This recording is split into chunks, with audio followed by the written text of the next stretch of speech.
Hi. It's me again.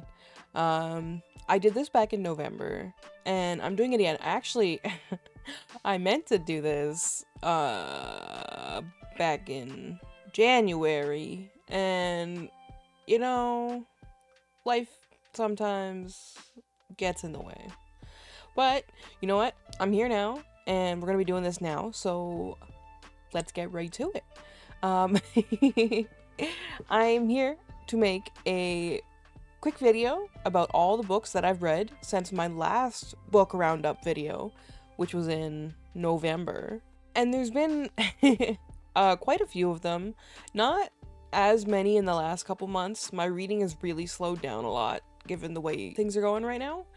But I have been reading, so we're gonna go over it anyway. If you want to get real-time updates of my reading stuff, I do track my books on Goodreads. If you want to keep up with me on Goodreads, you can follow me over there. But let's just get into it. We're gonna be starting with December. December, I read Slaying the Holidays by Beatrix Hollow. It is a dark holiday rom-com featuring a serial killer and his therapist. And they get into this marriage of convenience. She wants to study him. He is just into her. It was his idea. He's like, we can do this, we can get married, and you can't be held accountable or forced to testify against me or something. I don't remember. It's it's been a little while. There's a very flimsy excuse, but it's like a light rom-com. It was for the vibes. It was for fun. It was cute and funny, and it had its moments. I had fun reading it, and back when I read it, it was seasonally appropriate because I read it in December, and this was a Christmas book. You don't find dark rom-coms like this, I guess, very often. At least I don't anyway. This one ended kind of abrupt, but it was a short story, like literally a short story. And I guess that's usually just how it goes with those. There's not much they can do about that. I wanted a bit more just in how their relationship resolves with the conflict at the end, but it wasn't bad. I had fun, so I gave it 4 stars. Also, I was given an advanced reader's copy of this book in exchange for a review. 4 stars. Next is Johann, which is a book by Gray Bryan. If you watched my last video of my book roundup, I read the first 3 books in the series in like a month or 2. But I really like these books. It's called Vampire's Mate. It's a series of 6 books and a novella. The book before this one was Lucian. It was my favorite. This one was pretty good. Johann is a soft cinnamon roll of a vampire, but he has a lot of emotional trauma, and he runs into a Russian mob guy. That human was my favorite. I really liked him. His name was Alexei, and he was pretty great. It was a nice flip, because usually these books are like the vampire is obsessed with the human, but this time it was the human who was obsessed with the vampire, and it was really good. I was really worried I wasn't gonna like this one. These sorts of like soft, cutesy characters are not my favorite, but he really grew on me, and I like this book a lot. I gave this one 4 stars. And up next we have Playing by the Marriage Rules by Fiona Brand. 1 star. Don't even get me started on this one. Don't even. If you want to know about this one, watch my Harlequin Wheel video. I don't want to get into this here. No, absolutely not. 1 star. Next, we have Cassian by Gray Bryan again. This is another vampire book. This is the novella in the series. Cassian is about 2 dudes who are definitely just roommates. They're just roommates who do nice, fun roommate things like cuddle each other and hug and spend all their time together. But one of them accidentally gets turned into a vampire. The other one, the frat boy, kind of realizes that like maybe he has more feelings than he thought for his shy, nerdy roommate who he only cuddles, but it was fun. I had fun with it. It was really short though. So yeah, 4 stars. Next we have Wolfgang by Gray Bryan. This one was my favorite book in the series. I really liked Wolf. Wolf is like, he's mean and he's morally gray and he's also kind of stupid, which is like my favorite kind of character. Wolfgang doesn't feel emotions the way normal people do. He's a psychopath, and He sees the human that he's fated to be with, this guy named Eric, who has been in the previous books and kind of has this reputation of being a sleazeball. Wolf is like, yeah, this is my human, he's mine now, and then just like straight up kidnaps him, and it's really fun, and it was good. This was my favorite book out of the series. Second favorite would be Lucian. It's amazing. So good. 5 stars. And this one is Colin by Gray Bryan. This is the last book in the series. This one's kind of bittersweet. I like this one. It was sad because it's the last book, and that's kind of it. It's done. Colin is a grumpy barista who has been he's been showing up since the beginning, actually, I think. But he's just kind of been like a grumpy background character up until now. He relocates to Tucson, Arizona. which was where we spent Lucian's book. He moves down there to help his father, who had a medical scare. He intends on going back eventually, I believe. But his father happens to live a few houses, actually, I think they're like across the street or something. His father happens to live across the street from a pair of vampire twins who are bonded in a platonic brother way. It's really hard to explain if you don't read the book. It's a poly romance between these twins and Colin, but the twins are not involved with each other. So it's like, I don't even know how to explain it. It's like the twins are platonic, but they both love the human. It's yeah. I'm not even gonna get into it. Regardless, Colin realizes these vampires live across the street, and he like basically pushes down their front door and is like, hey, I know you're vampires, bite me. Because he used to exchange bites before Jay hooked up with Alexi. Johan, Jay. They kind of they're redheaded twins. It really reminds me of like Haru and Hikaru from Oran High School Host Club. If you know, you know. But in the end, it wraps up the series really nicely. It gives me everything I want in like a found family situation. I really loved this series so much. It immediately became one of my top series of all time. I gave this one 5 stars. If this hadn't been the finale to the series, I may have given it 4, but I was so happy with how the series ended that I think I bumped it up to 5. Next is Wreaking Havoc by Gray Bryan. Gray has another series they've started writing. This one is actually about demons. This is not a sequel to the vampire books. However, they are connected to the vampire books. Alexei from Johan's book, he is from the Russian mob, and he has 3 brothers who are in the mob. And this book is about them. And they accidentally summon demons one by one. The first book is about Sasha. He is in hiding after a failed assassination attempt, and he accidentally summons a demon named Kai, who was waiting for his chance to basically escape from their realm. This Kai is like, I was just picturing Jason Momoa the entire time. Like, he's a big bodyguard type demon. This book was alright. I feel like it was trying to do too much too fast. Like, I described it to somebody else as being like, imagine you just met somebody at a party, like they're a new person to you, they're a stranger, and this person is like trying to be too familiar too fast. It was like, it was trying to pick up where Vampire Mate left off, but also had none of the characters that we fell in love with in that series. I gave it 3 stars, which feels kind of harsh. I may adjust that later. Next is Inviting Bedlam, also by Gray Bryan. I went on a fucking bender with these books. This is still December, by the way. This is still in December. This book is about an incubus named Nyx who is summoned by Ivan, the oldest and grumpiest of the Russian mob brothers. He is the head of the family, and he's been framed as like a villain this entire time. This one was more of a return to form for Gray Bryan. I really like this one. Getting getting to see like the uptight, closed off Ivan just get tormented by this incubus who is constantly teasing him was really good. And I am happy that we got to see Alexi's brothers in their own book, because Ivan was definitely a villain in the previous one, and I love a villain. If you guys know anything about me, it's that I love a villain who gets their own romance book. In this one, you actually get to see the vampires from the previous book. Wolf and Eric show up, Johann shows up, Alexei shows up. Like, this one had little cameos. It was great. It was so good. It was really nice to get to catch up with those characters who I love so much.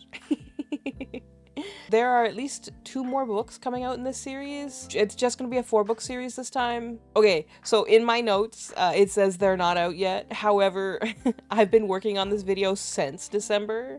So, the 3rd book in the series, Calling Chaos, is out now. And I believe Nightmare, the final book in the series, his book is coming out later this year, so it's almost done. It's just taken me a really long time to do this video. Anyway, Inviting Bedlam gets 4 stars.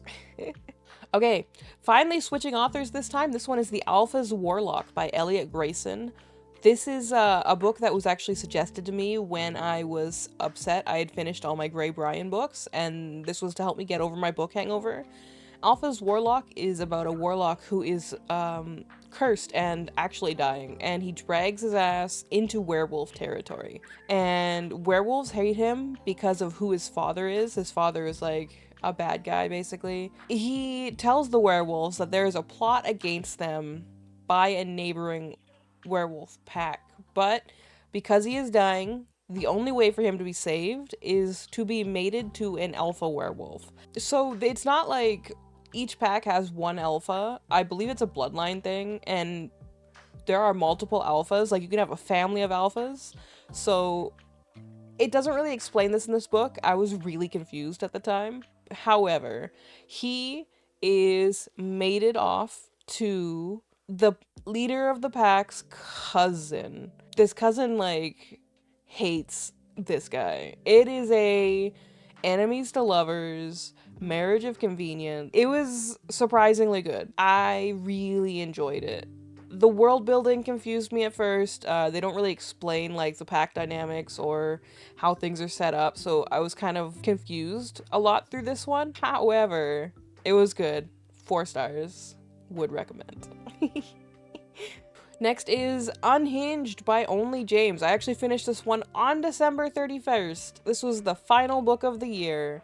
This is a dark romance series about a group of boys who I guess are all psychopaths, and they get adopted by this eccentric man who raises them to be murderers. They kill bad guys. They're like vigilante serial killers, I guess. This one is a book about one of the boys who gets obsessed with just like a regular guy. And I did not like this one at all. I did not like it. It got off on a bad foot where like in the first couple pages it uses the term fuckboy, but like spelled like this. And it was it was weird. I don't know why you would on purpose spell something wrong like that. It had weird grammar and editing choices like throughout the whole book. The plot was not good. It was basically just a bunch of fluff. For being a romance about serial killers, vigilante murderers, there was no on-page death. Like all of the murder was off page. It was so weird. There was like, oh my god, the part that got me the most was the main character. The regular man main character, it turns out, was kidnapped when he was a boy. And he blames his birth mother for quote unquote letting him get kidnapped. And then she's portrayed as like she moved on and she's terrible for it. Because, like, 20 years after her son gets kidnapped, she has some other children. And, like, I don't know what she was supposed to do. I don't know. Was she expected to just sit and cry and mope for 20 years because one of her kids got kidnapped and that was the end of her life? This whole series has like a very questionable treatment of women, and I've read like how women are treated later on in like other books. Like they're just basically used as like baby incubators for these gay couples, and it's weird. And there's a lot of write-ups on the author's use of like mental health and how it's a harmful portrayal that these guys are killers, and like the white saviorism. And the author is pro AI, so I'm less and less interested in reading these books. 1 star. Somebody else told me they use unaliving as a term in this book about killers, and that's absolutely not. 1 star. 1 angry star. This book came really highly recommended from a lot of people, and I like dark characters. This was not it. Absolutely not. This was not it. January. We got Captive Mate by Elliot Grayson. 4 stars. This is a sequel to The Alpha's Warlock. This is a book about a necromancer shaman who works for the rival pack of the previous book. During that book, he actually put a curse on the leader of the Good Wolf pack, and that leader is obsessed with him because of the curse. He refuses to remove it, and he is taken prisoner by the Good Werewolf pack. And this is another enemies to lovers I love. I love enemies to lovers. Elliot Grayson writes a really good, sassy, snarky character, and this book was amazing. I can't even get into the details, but there is a bobcat shifter who wears a tiny backpack, and it is such an amazing image. 4 stars. Next is First Blood by Elliot Grayson. Yeah, I got onto a kick with these books. This is a vampire novella set in the same city as the werewolf books. It was a very short, very sweet read. It's a human prostitute and a vampire who is like the stereotypical vampire. He wears like long leather trench coats and he skulks around the city streets in the middle of the night. It's really good. I found it was the right amount of plot for a book this short, which is really hard for authors to nail down, I find. It was not too fast, which is always the problem. 4 stars. The next book is A Very Armitage Christmas. The Armitage pack is the good pack from the first 2 books. This was a Christmas short featuring the couples from book 1 and book 2, the Warlock and the Necromancer. The Necromancer accidentally revives a bunch of zombies, and the whole pack has to deal with it on Christmas. I had some problems with how they still treat the Necromancer like a bad guy after he got an entire book about how he's not a bad guy, but, you know, whatever. It's a short story, it was fun and it was easy, and it was the right amount of plot for the length of the book again. So Elliot Grayson, very good at writing short stories without making them seem rushed. 3 stars. Okay.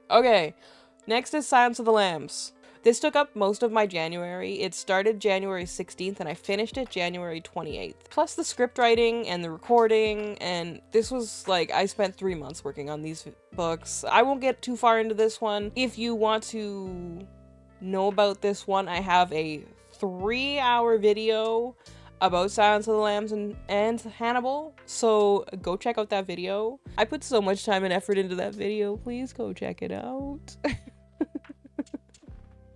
This was not a new to me book. I read these books when I was in high school. It was a very formative experience for me. I think this is the reason why I like morally gray and villainous characters, if I'm being honest. It's definitely part of the reason. 4 stars for Silence of the Lambs. In February, we have Hannibal by Thomas Harris. If you want to know more about this book, check out my Hannibal video. I'm not going to get into it on this video because I spent 3 hours doing it in another video already. I would have rated this 5 stars if there wasn't a third of the book set in Italy that went on way too long and didn't have Clarice in it. That is like the only negative I have for these books. I just want a book with Clarice and Hannibal. I don't want to read about Pazzi, but whatever, it is what it is. 4 stars. Next we have The Alpha Experiment by Elliot Grayson. This is another book in the Mismatched Mates series. This is the 3rd full book, 5th book overall because there were 2 novellas. I did not like this one. I didn't like this one, I'm sorry. It is a book about a shifter named Newt. I think his full name is Newton. He was born to a family of alphas, but like, he doesn't have the proper gene to be an alpha himself, and he's trying to use science to unlock that gene in himself. It was very boring. The other main character's name is Colin. He is the alpha of the rival wolf pack from the 1st and 2nd book, who is taking over now that his dad is dead. I love Colin. Colin is great. I was so excited to get a book about Colin, and it was just nothing. It was a nothing book. It was boring. I was so disappointed. I've talked to some other people who have read these books, and they said the same thing. Like, when they do a reread, they skip The Alpha Experiment because it's just nothing. It's boring, which is so disappointing. Colin deserved better than that. So it's 2 sad stars, and I did not have the energy to keep going on the series. Maybe I'll pick it up again later, but my momentum was squashed. However, March, Like a Gentleman by Elliot Grayson. I wanted to try another Elliot Grayson book after the last one killed all of my momentum, and my bread and butter, my favorite genre, not that you would know given what my reading has been like in this video, is historical romance, specifically Regency romance. I watched and was obsessed with Jane Austen when I was in high school. Regency romances are like my absolute favorite if they're done well. This book is a Regency romance-ish by Elliot Grayson, so I was very excited to get to read this. It's a short story again, which is unfortunate, but it is what it is. I was really excited to find this anyway. This one is about a writer who thinks that his work was stolen by his editor. He has an antagonistic relationship with this editor to begin with, so he shows up, accuses the guy of stealing his work. The guy gets fired. There's not a whole lot I can say about this plot because it's a novella. If I say anything about this plot, it will spoil the entire book. It was good. I liked it. I liked it a lot. It felt a little more rushed than the other short stories they've done. I don't know. It could just be because it was a bunch of characters that we don't know getting a whole short story to themselves, but it was cute. I liked it. It was a redemption for Elliot Grayson. I will pick up the rest of their books down the line. Eventually. 4 stars. Alright, April. As you can see, my reading has slowed down by now. I was working really hard on the Hannibal video, and I was just unable to find the time to sit and read like I was. So, I have some manga that I read at one point. It's called Blood Sea. There are 4 volumes. It's by Clamp. I don't know. I really don't know. I was flipping through a manga app and I saw this and I thought it looked cool, and it started with a story about a girl who is going to school and monsters are attacking people and she kills the monsters, but I wanted like a weird monster story where people are getting attacked. I wanted like a horror manga about monsters that are attacking people in a small town. What it actually turned into was that she's on a TV show or something, and it was all a setup, but she didn't know she was on a TV show, and she's got some kind of relation to these monsters. And then it time skips a bit, and she's working with an agency to shut down the company who is involved with creating the monsters or something. I don't know. It's related to another series I don't know. I didn't realize this when I picked it up, but it was related to another series called Blood Plus. But you know, it was alright. It was apparently an anime that was then turned into a manga, not the other way around like it usually is. I like the premise, but then the hard to follow plot got even harder with the time skip and the whole big company being the big bad guy. I don't know. 3 very confused stars. May. Shadow's Heart by Cressley Cole. This one is complicated to talk about. Immortals After Dark, like the whole series, a paranormal romance series, is one of my favorite romance series. It's a long, long series. It's like 20 books now or something. But some of my favorite characters are in them.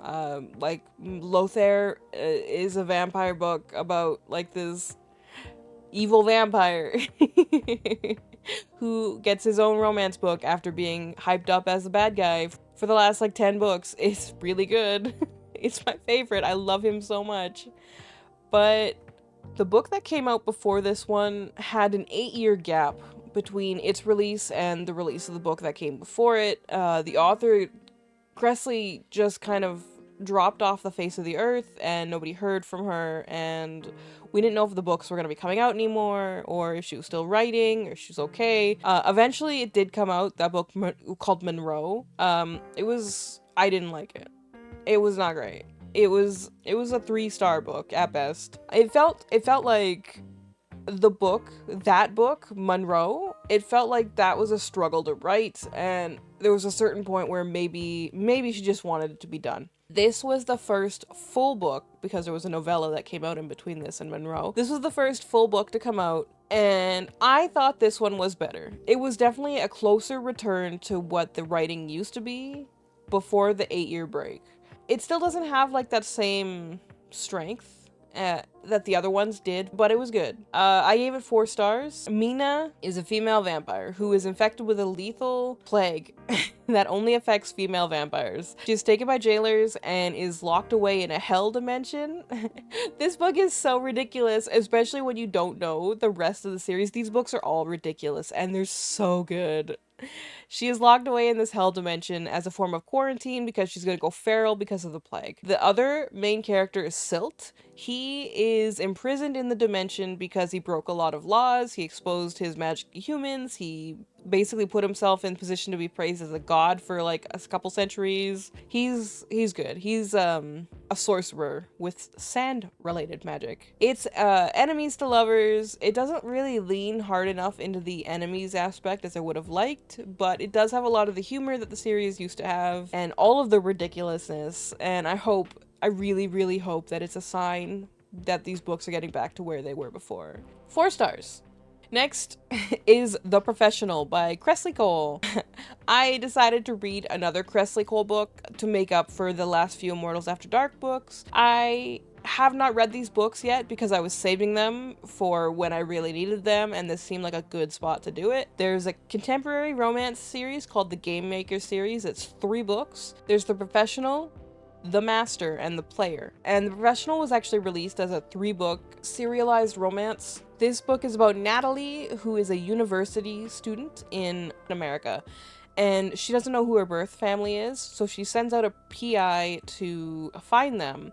And it turns out that her birth family is actually a Russian mob family, and the PI sold her information to a rival family, and that rival family wants to kill her to get at her birth father. So she is kidnapped by a bodyguard. Well, they call him the Siberian, and he kidnaps her to take her to Russia to meet her birth father. Her mother's dead. And it's just a romance between those two. It's a mafia romance between Natalie and the Siberian. It's alright. It's pretty good. It was surprisingly smutty. Like, this was definitely written as an erotica. I was not expecting that. It was definitely smuttier than the Immortals After Dark books. The pacing felt really weird, but I'm gonna chalk that up to the fact that it was written as a 3-part serial instead of just a full book. 4 stars. June! We're almost done! This is Riding the Headless Horseman by Molly Likovich. This one I wanted to read because it is the first book in a series that I wanted to get into. I felt like it would be a bad choice to start on the second book of a series, even though that's like what I do with the Immortals After Dark. That's different. I didn't want to start this midway into a series, especially because this is a short story that is only 50 pages long. It was 50 pages of not good. The writing was weird, the grammar was off, it didn't make sense. This book, the female main character, her name is Arletta. She is a witch in a small town who is apparently isolated and regarded as like the crazy forest witch or whatever. But also this town is full of, you'll find out as later, is full of supernatural creatures and a bunch of witches and a vampire and ghosts. And apparently everybody regards her as this crazy witch in the woods for some reason. I don't know why she is singled out, but she mentions the legend of the Headless Horseman, and then on Halloween she gets kidnapped by the Headless Horseman. It had no reason. There was no reason. It just, he wanted her, so he took her, and that was it. It was 50 pages. There wasn't any explanation. He takes her to his weird realm, and they do stuff. And then she escapes, and she decides she needs to find his head and then give it to him. I don't even remember the reason. She just goes to, she abandons him for a whole year because he can only come between the worlds on Halloween. She abandons him for a year. This guy that she has known for a couple hours. The writing was not good. There was a lot of like really weird choices. Like, I'm gonna put some pictures I took from my Kindle up on the screen. There's like, I don't know, I whisper. And then, don't disobey now, my sweet thing, he says softly. You're doing so well. Okay, I say. Too much, I say. Are you going to punish me now? Yes, he says. Do not worry. You will like it. Like, what is... This is so stiff. It just doesn't make sense. It just is very blank. I say. Okay, I say. Okay, he says. Like, it just really doesn't flow well at all. And then, and this also made me laugh. You're back, mortal, the magic death horse says as I approach. Hesse's Bone Manor, that's the Headless Horseman's name, is Hesse. I told you I would be. Mortals lie. I shrug. Is he home? The sun has not yet set in the mortal realm. His ride does not begin until midnight. Okay, cool. Talk to you later. Talk to you later, Arletta. I wave to the horse and walk to the manor's front door. I take a deep breath and enter. We have had, like, one interaction with this magic death horse before now. It just is the weirdest thing. It's so weird. There weren't enough pages to actually tell any kind of story or plot. It was somehow still also the longest 50 pages I've ever had to read. 1 star. Okay, this is Getting with the Ghoul by Molly Likovich. I feel like this is the reason I wanted to read the last book. Okay. This is the reason. This is why I read that last book, and I went into this already upset by how bad that last book was. So this one, I stuck it out anyway. I wanted to read Getting with the Ghoul, because it's a Beetlejuice-inspired romance, and I am obsessed with Beetlejuice, and I want so badly to have a good Beetlejuice-inspired romance. The musical, I will listen to on repeat. It's amazing. Don't judge me. This book was the only Beetlejuice-related romance I could find. Beetlejuice-inspired romance I could find, I should say. And it was not it. This is not it. This is not good. It suffered from the same issues of the first book, although this one was a little bit longer. This one involves a sad witch goth girl, as you may expect, who is going to throw herself off of the roof of a building, but she is interrupted by a ghost named Owl. And she also has to say his name to summon him 3 times. The plot in this one is better than the last one. However, it is only because this book is held up by the strings of Beetlejuice the musical. You can... This direct inspiration, especially for the rooftop scene, where you can see lines that are lifted directly from the song Say My Name, which takes place on a rooftop where Lydia is about to throw herself off. Who the hell are you? Can you see me? Yeah. All you gotta do is say my name. Girl, just say it 3 times in a row. But I don't know your name. Well, I can't say it. How about the game of charades? Yes, let's play it. The second this book goes off script from the musical, it's not good. Again, it's not good again. I was so hopeful. I wanted this book to be good so bad. I was messaging my friends the entire time I was reading this, like, just disappointed.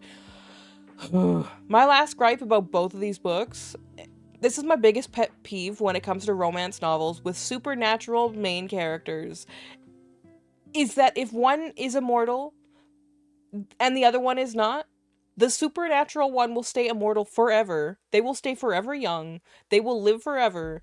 The human will get old and die in about 70 years. That's it. That's the whole story. That is not a happy ending. That if there is a supernatural and human romance, there needs to be a resolution to the age difference, the immortality, the mortality. There needs to be some kind of solution, whether it's they're both mortal or they're both immortal or what. I don't care. They need to balance it out somehow. But that's it. That's the last book I read in June. It feels bad ending on such a bad note, but it is what it is. I'm reading some other stuff right now. I'm reading Aquatar. I finally got dragged into Aquatar. So you'll see that on the next video when I end up doing it. December maybe. But thank you for being here today. I appreciate you hanging out with me, listening to me ramble about books, getting mad at books. Like I said, if you want to keep track of what I'm reading when I'm reading it, you can check me out on Goodreads. You can check out my other book-related videos. I'm reading Persuasion out loud. I'm reading Persuasion as an audiobook series. I have my Harlequin Wheel books, which I would like to pick up again eventually. Check out my Hannibal video. I worked so hard on that. And then I play games on Twitch Tuesdays, Thursdays, Saturdays, and Sundays if you want to just hang out or vibe. Or we talk books in my Discord server when people feel like talking about books. Please come talk about books with me. I desperately want people to talk about books with me. But thank you for being here. I appreciate you, and we'll see you on the next one. Remember to like and subscribe if you haven't, or leave a comment in the video. Tell me about what you read since December. But we'll see you next time. Bye!